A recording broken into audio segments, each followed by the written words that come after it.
Well, I think first let's look beyond the current global volatility.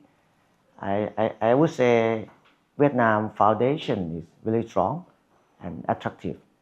I think the government move on the right direction. I think okay last year I think we appreciate the GDP growth of 8% and I think we saw the ambition right, of the 10% target.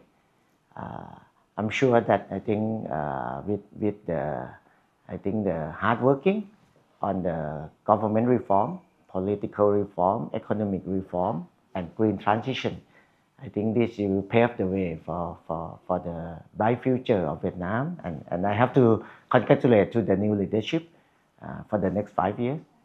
Yeah, the current energy shock might pose many challenges, but I believe in the future opportunity in Vietnam, and we are SCG. We are very confident on this opportunity and on Vietnam future.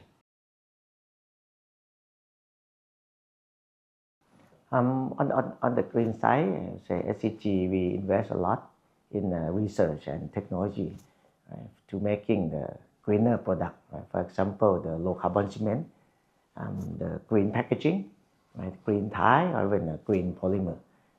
And beside that, we also I think change the way we use energy.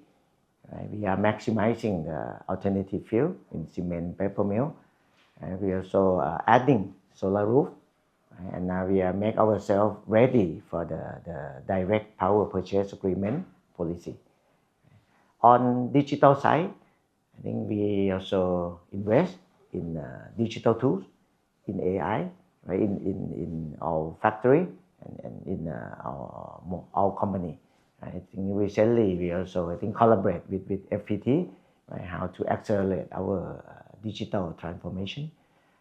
Most importantly, I think how to sustain this, right? The green and the digital transformation. I think people is important. I think one of our CSR flagship program is called SCG Challenge the Dream, right, where we give scholarship to students. I think we have been embedding, I think, the digital skill, ESG skill, and green mindset right, into the boot camp. We hope that this will help equip the future generation with the future ready skill.